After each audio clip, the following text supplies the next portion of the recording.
The legendary Mr. Chris Tomlin, thank you, sir, for taking a moment. Hey, Jayar, good to talk to you. Thanks. It has been a while. Congrats on Burning Lights. I haven't even had a chance to dive into it yet, except for Whom Shall I Fear. That's enough goods to keep me busy for a while, because it's an amazing song. Hey, thank you so much, man. That song is actually, a cornerstone for the record for sure. I love that song, and I love what it's about. It's definitely a big song for the church, I feel like. It's what I want people to say, what I want people to sing, and I can't wait for people to hear the whole record, because it is, and if you haven't heard it yet, there's some really special moments on that, and really proud of it, so thanks for saying that. You and I have done so many interviews that at some point, I'm not talented enough to keep coming up with new questions. I decided to inquire the help of my listeners, so I went to the Facebook wall, and these are all going to be from listeners. Absolutely. This is from a Todd, and I basically took his question and revamped it. Basically, he's saying, you have written so many songs that the church plays across the world. When you get a chance to go to a church service where you're not up leading and you're just in the crowd, maybe with your wife having a worship service, and one of your songs can you explain to us what that feeling is like to be just a parishioner and hearing one of your songs and watching people worship to one of those songs? A parishioner, nice word. Yeah, that happens very rare because I'm leading a church in Atlanta all the time. But I have on occasion get to do that, and it's really special. And I love it because I love to hear people like the way they play the songs and the way they do it. And a lot of times I'm like, that's pretty great. But I think it's always a moment for me of just an encouragement of saying, I feel like encouragement from God, kind of a little wind in the sails, saying, man, I've given you this gift for people who don't know this is a Chris Tomlin song they're singing right now. People in this congregation, it's just a song to sing to God, and so take great responsibility with that. And so I do, and it always is it's a humbling thing, and it's what I'm most thankful for. Above charts, above ticket sales, record sales, whatever, above awards, what I'm most thankful for is the way these songs find their way into the church. This is from a James. He says, Chris, what have you always dreamed of doing musically that you haven't done yet in your career? I would like to write. I've always wanted to write a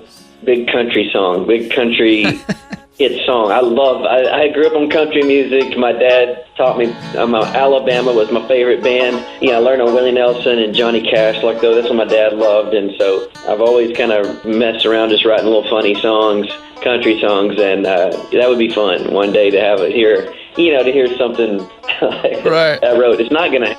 I don't think it's gonna happen, but since you asked the question, there you go. Well, do you have a truck or a dog? I got a truck. I have a Ford F-150. Okay. I'm halfway there. Okay. But we also have a cat.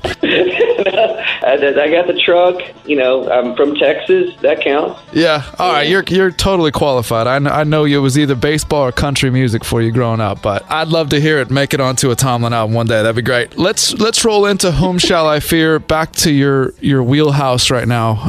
The first sampling we're getting of Burning Lights. Can we just get some DNA heart behind Burning Lights? We live in a world of so much fear, and just the heart, just everything you see are the unknowns to the uncertainties of life, from the things that kind of camp out around us, the armies that kind of come against us in our lives. And I think that I love that this song, in the midst of it, says, nothing formed against me shall stand. You hold the whole world in your hands. I think in the midst of the fear of life and the things that come, whether it be cancer, relationships, financial problems, whatever, to say that that's not our story, man. Our story is a story of faith. That's when I wrote this song with Ed Cash.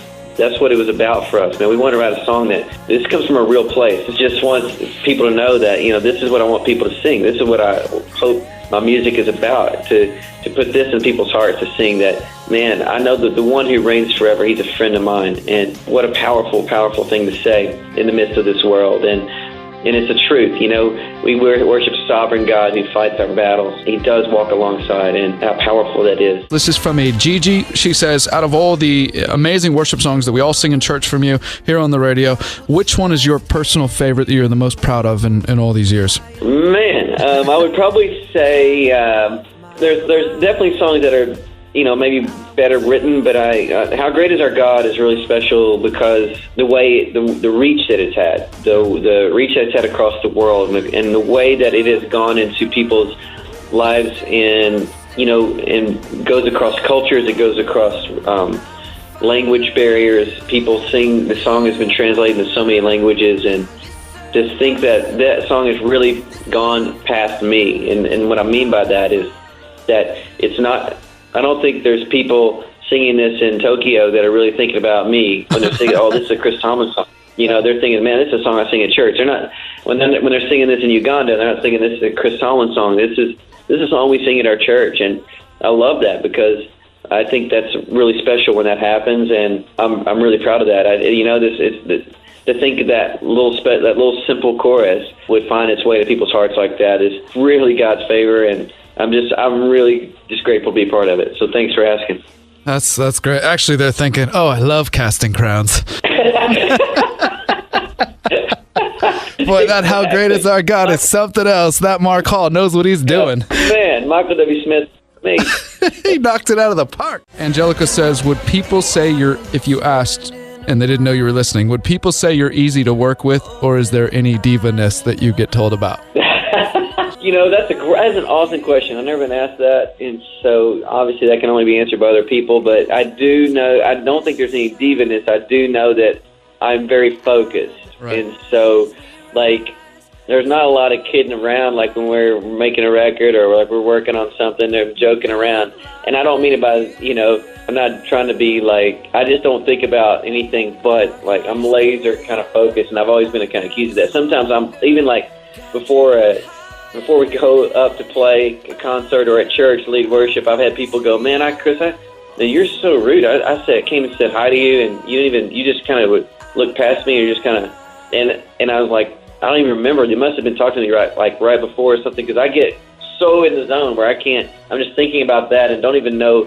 It's not good, but I don't even know people are even next to me sometimes, because I'm just so thinking about this moment and leading, and so that's probably the only weirdness probably people might feel. Off the Facebook wall here, Chris. Iceland asks, since being married and having a daughter, has your songwriting changed at all? Not so much songwriting, I don't think, because this is the kind of writing that I was doing since I was in high school, but just trying to write songs of worship, and so I'm still trying to do that and get better every day. But obviously my perspective on life and being a person, who I am, has changed in every good way. I mean, it just tears apart, all the selfishness and all the craziness and all the stuff that you think you had it all together. And a baby, man, this little girl, she teaches you about things in life that just you cannot learn any other way.